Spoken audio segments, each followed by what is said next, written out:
Hi, I'm Chris and welcome to part 2 of making these shaker cabinet doors.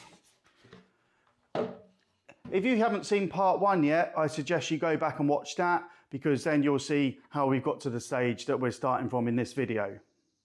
So please grab yourself a coffee, sit down and enjoy. Right, so I've got all my pieces now with their grooves through them. So now what I want to do with these is cut them all to length. But I'll just show you a little trick in which you can up your woodworking game.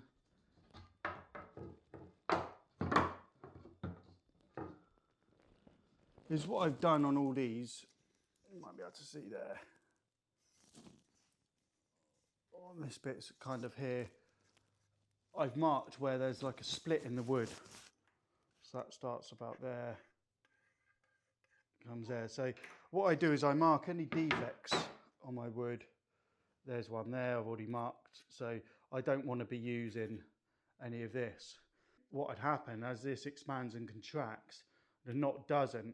So you end up with like a circle on the outline of like a tiny little gap. So when you've got a painted item, the thing is you're going to see that come through the paint and it looks terrible. And I've seen it on very, very expensive kitchens as well, where they've done that, and whoever's originally made it, they obviously didn't think about, oh, we won't use that bit, we get another bit out of the rack. They've decided to put it through and it goes through the whole process, and then at the end it gets painted and it looks fine, and then you go to somebody's house like 2 years later and there's a few circles on their wood. You also can get it as well if you've got mortise and tenon rails and stiles like so. What happens a lot of the time is people will put a dowel through there, and although that's great because it holds it in tightly, you can have the same effect like with a knot, as the dowels generally in the UK, when you buy them in the shops, they're made from beech. That's a harder wood than pine. Pine expands and contracts differently, and then you'll get the same issue happen with the dowel, and then you can see it and it bleeds through, it leaves a little bump. And sometimes they look good because you can actually see it's a handmade piece.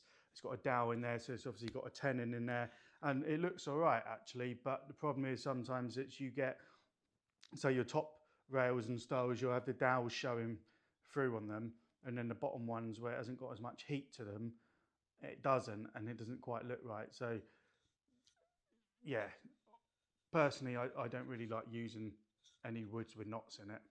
So anything like that, yeah, that would be gone. Right, so let's head over to the miter saw and cut this lot to length. Right, so that's all my pieces cut on the miter saw. I wasn't going to put you through all that again, but I'll just show you a few things to look out for when you are cutting things down to size. So obviously, first of all, knots. So we want to cut around any knots, as I've just explained. The second thing we want to avoid is planer snipe, which you can't really see too well on the camera, I don't think. But what happens is, as the board comes out of the planer and you've got the rollers, out of the thicknesser, sorry, and you've got the rollers, it just pops down at the back or pops forward at the back. And what happens is it creates a little ridge along here. So this bit here is actually thinner, not by far, maybe 1/4 millimetre or something, than this piece over here. And there's a line where it's done that. But you can't really see it on camera. I haven't got a very good bit to show you, but yeah, avoid that. So before you make any cut, you want to chop one end square and then measure along to the other end and cut. So when you first start, you want to cut round any defect, whether that's a split, a knot, a bit of planer snipe, or a bit is chipped out or anything like that, and then measure and then cut the next end. The second tip is, you see there my marking which indicates the face. Now those boards that I just put through the router table were quite long boards, and I'd only marked that once on it. So when I'm cutting them down to shorter lengths, they're not going to have that written on it. So it's important to mark your faces as you cut them, so then you know for later on. Like for example, now I've got a big pile of them here I know what the faces are. And another thing I'll do at the same time is I'll write the measurement on there, and that just makes this next step a bit easier. Right, so our next thing here is to grab our pieces for each particular door with the faces all marking up or in the same direction. I'm choosing to have them up, and we want to line them up on our edges. We're going to put a line across for our domino. So we just use this little square, mark like so, and repeat this all the way round, just making sure they're all lined up nicely.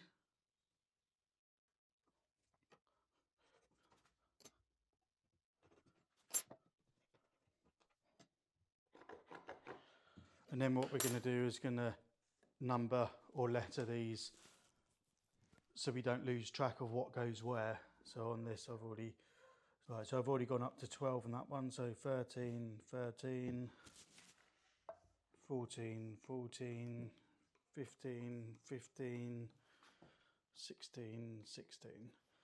So now when I do all the dominoes, I know exactly what piece goes with what piece. Right, so now we've got all these marked out, the next thing to do is pick a domino size.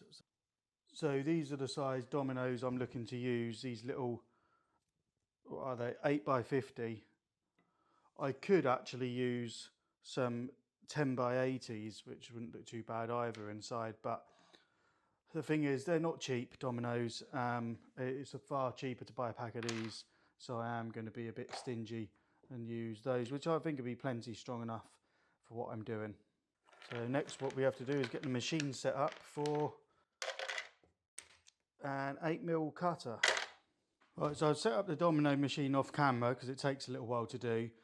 Unfortunately, I've only got the larger machine. Well, not unfortunately, because I actually prefer this machine. But for small tasks like this, it's a bit too big. The other machine is better for little things like this, but having the choice of buying this one or the smaller one, I went for this one because I can get a lot more work with this one, because I can do a lot bigger things like tables, for example, and things like that. So that's why I went for the bigger one. But the smaller one, to be honest, you can carry out most tasks with it. And in a way, especially when I'm doing things like this, I kind of do wish I bought the smaller one. So it's all set up. I've just got to plug it in now. And that's ready to go.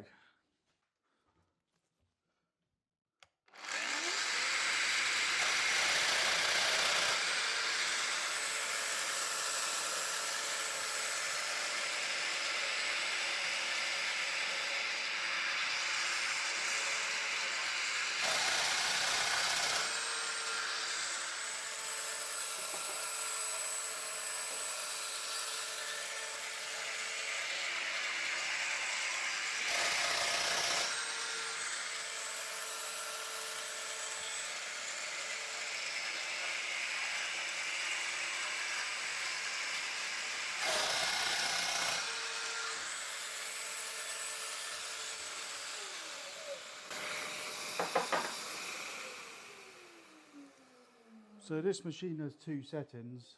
It has the tight and the loose one. So what I'm going to do is on these longer pieces, I am going to use the looser setting, just allow me to get that dialed in a bit more. It doesn't affect the actual face, you know, making it flush. It just affects this top edge here, whether you can slide it along like that, which is what I like on doors. It allows you then, when I put the panel in there, it gives me a bit more room to play with as well.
So that's all the mortises done on the Festool domino.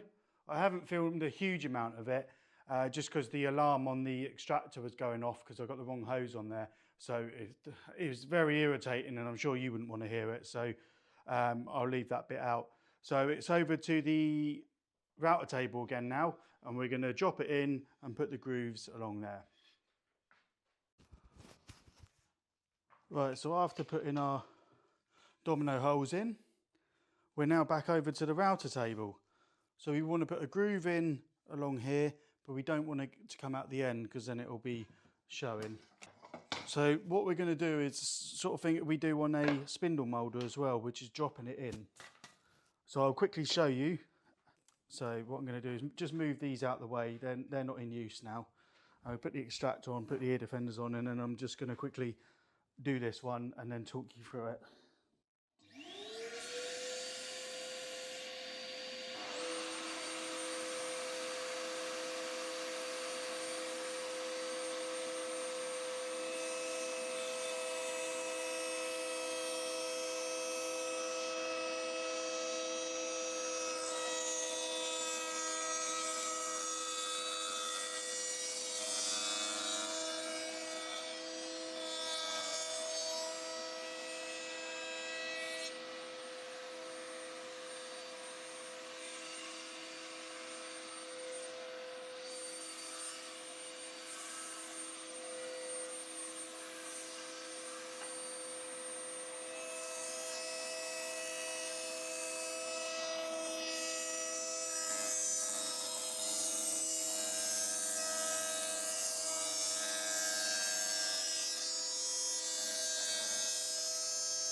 Right, so as you can see there, I've got a groove inside, but it doesn't come out to the edge.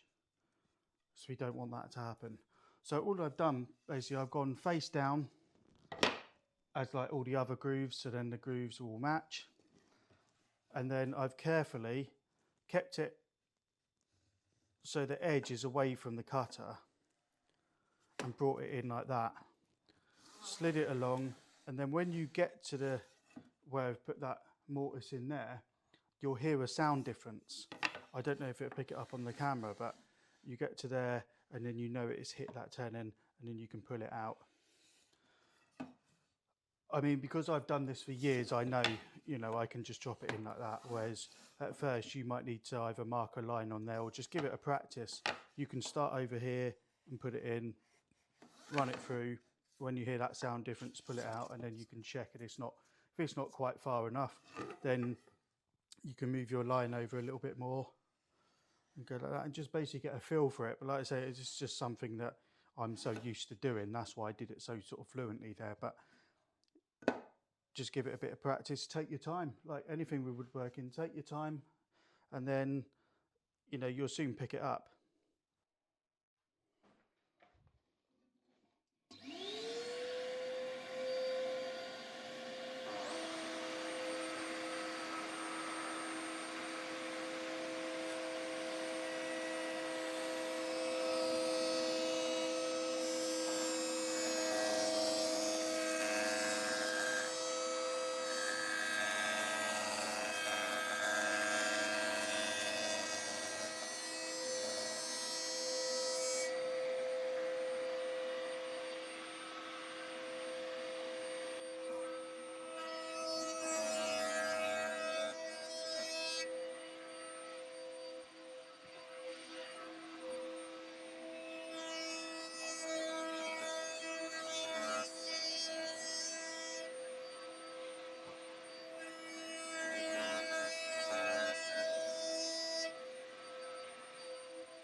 So now we've got these bits grooved as well.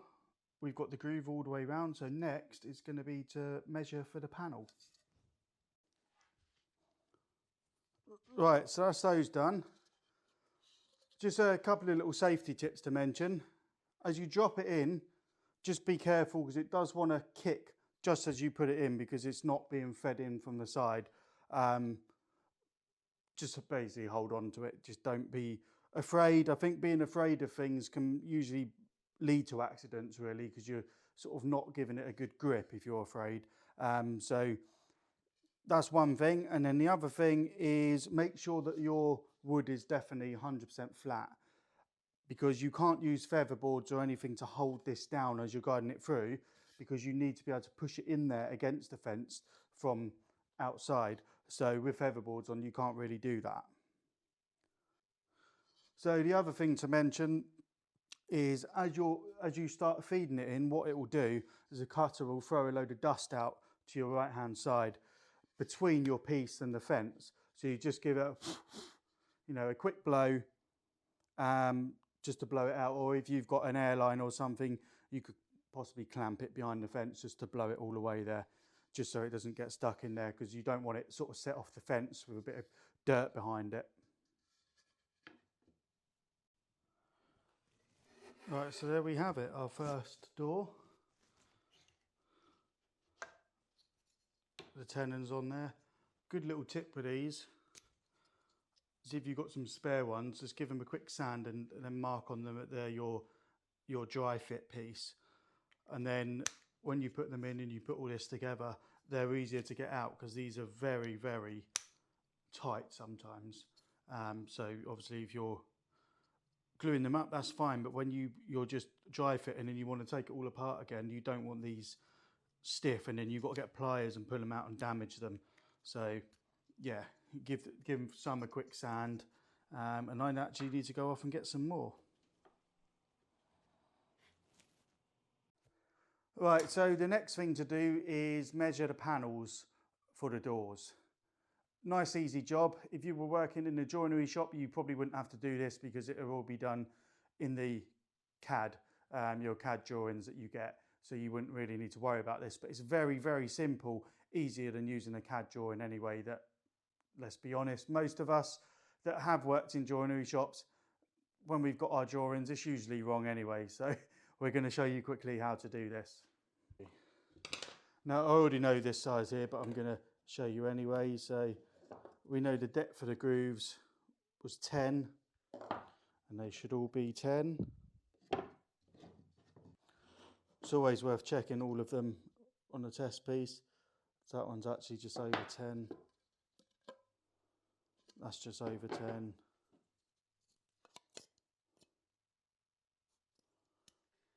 Right, let's see if I can get it on camera. So there's the groove. I don't know if you can see that, but it's probably about 10.5 millimeters, which is good because we are going to glue these. And before anybody says, oh, you shouldn't glue panels indoors, well, you shouldn't. If they're wooden panels, never glue them because they need room for expansion and contraction. But with plywood panels, what we're using here, I always glue them. MDF panels, always glue them. So everywhere I've ever worked has done it, and I know there's some people that still will disagree with that, but that's just how it is. So on a door like this, you want the grain running up and down. So a quicker way of doing the width is just to measure this piece here and then add 20. So we've got 328, so it'll be 348 for the width. 348 by, and then for the length, 664 minus, well, these 59, these rails and stiles, so minus 118, so there's 2 stiles, and then we add 20.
So now I've done my dry fitting, the next thing to do is to take them all apart again and sand all the panels before the glue up. They are going to get another light sanding at the end once I've made the doors, but for now I'm just going to sand the panels with the random orbital sander with some 240 grit sandpaper on a low speed. What this does is it just allows me to get sort of right up to the edges that might be a bit difficult once the door is done. So you might be thinking as well, cool, this is some rough looking plywood. Well, yeah, the colour is, to be honest, but because this is getting painted, I didn't mind too much, and this was all I could get hold of at my local store.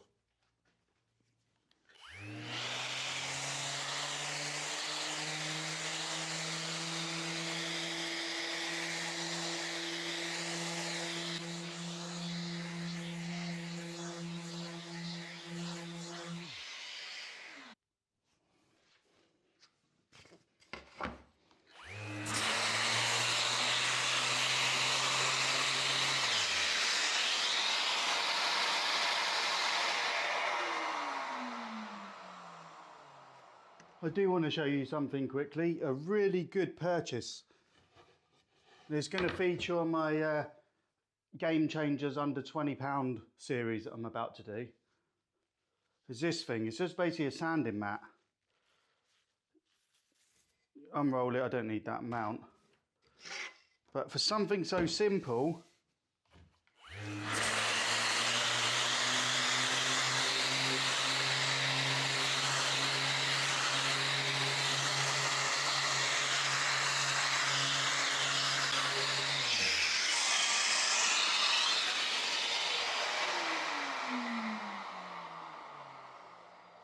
what a difference that makes, and it really is cheap as well. So I recommend one of these. I'll put a link below in the description, and this is also a little sneak peek from my up and coming video. And then once we're done with it, we just roll it up and throw it up on the shelf. So one quick thing to note as well is obviously this is a plywood panel. If you were doing this out of solid wood, for example a pine panel, what I do as well before gluing this up and putting it all together is paint the edges.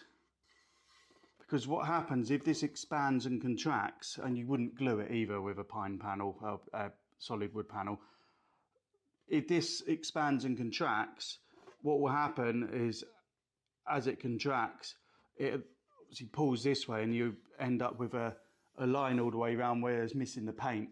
So with solid wood panels, it's always best to give it a good lick of paint first before assembling it.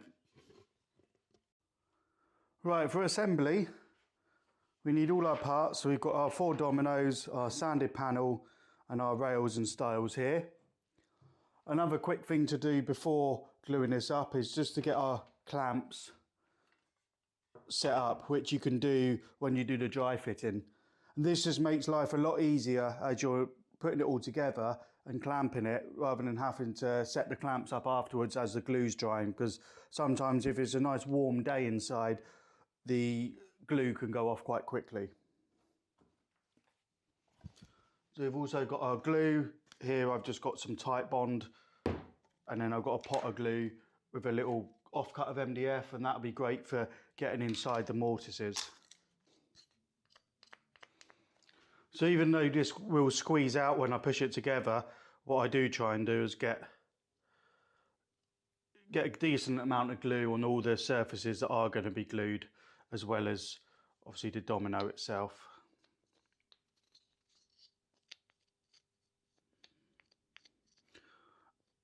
You could use a small brush for this part, but I haven't actually got one with me, so I'm just using that. The great thing about something like this glue bot, I'll put a link to this in the description because I really do recommend these, is that they're great for gluing inside grooves. And like I said earlier, the panels on this are made out of plywood, so you're not going to get the expansion and contraction. So I always glue them. Glue inside the grooves, just a small bead, nothing. You don't want it all squeezing out, because then you've got to try and scrape it all off where it squeezes. So I just put a bead of glue in there, and then a nice blob inside the mortise. So part C and part C, as you can see where I've labelled them from earlier. Push that in there. Next one, our panel.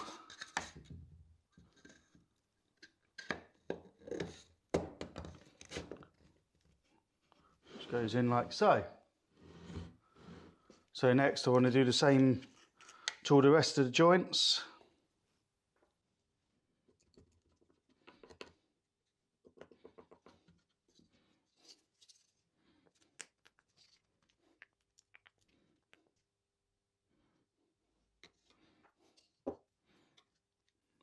What I do is I get glue in the mortises and then I'll put a bit on the domino as well, just to give it a good gluing surface. You don't want these coming apart.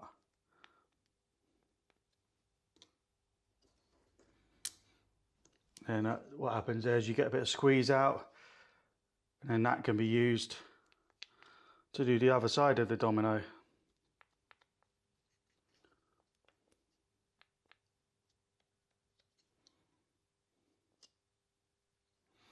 So you might be thinking, oh wow, he's putting a lot of glue on. Well, I'd rather put too much glue and wipe it off than I would not enough glue and the joint coming apart later. Put my, talking about only a tiny bead of glue in these grooves, just enough to hold the panel in place.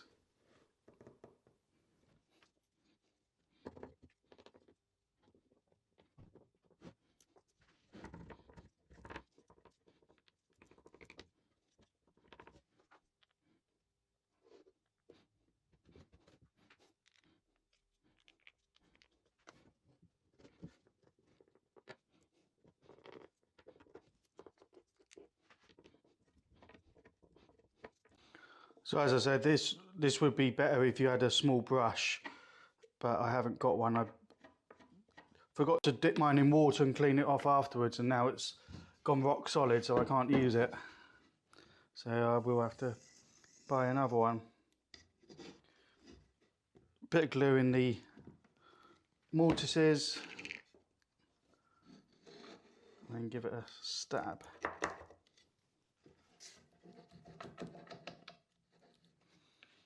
A bit of glue on the ends there.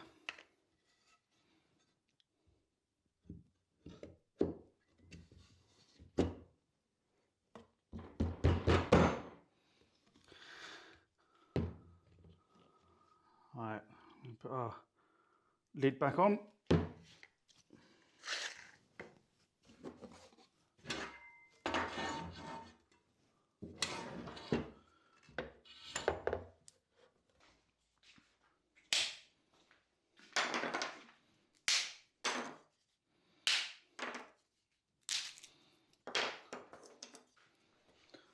So what I would recommend is not putting the clamps directly onto the doors as you tighten it all up, just to save it compressing the wood. This is soft wood, this is pine, so I don't want to leave big dent marks from the clamps.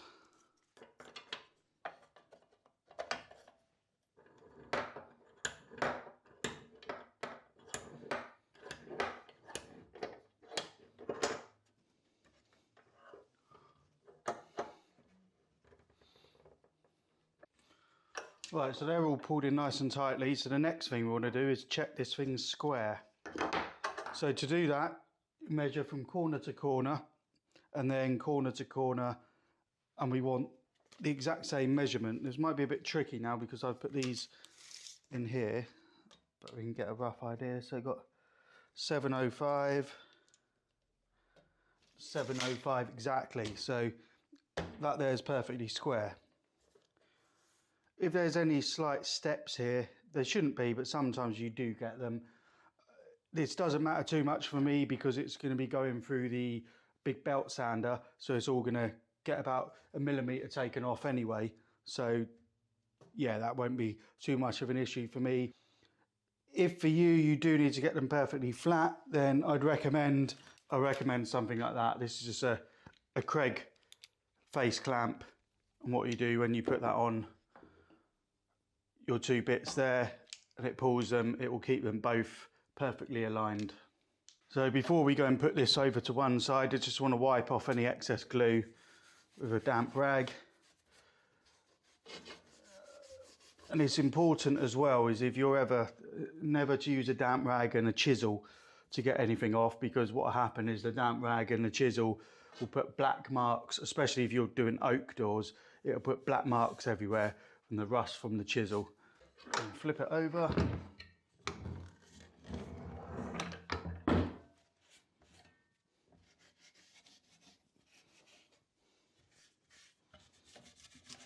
Give it a bit of a clean, and we just want to check sort of all these little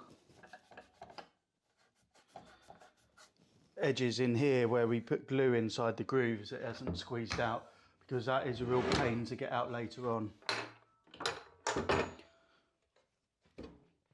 So that's pretty much it for this stage. I'm just going to go and do all the others off camera and get the camera on charge for the next bit.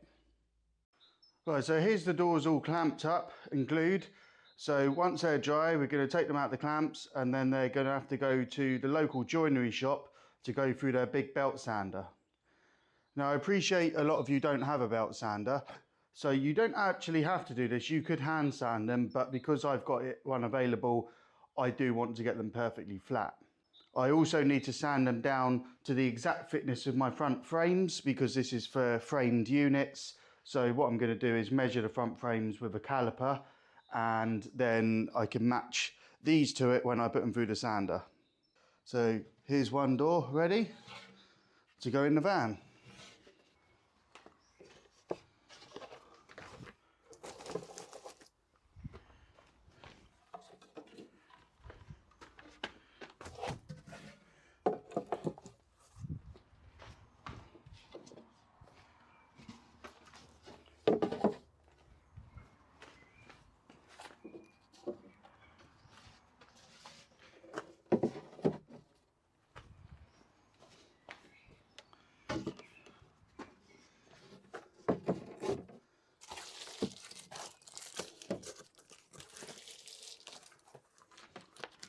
I'm going to place a blanket over the top of those, and then we're off to go and get them sanded.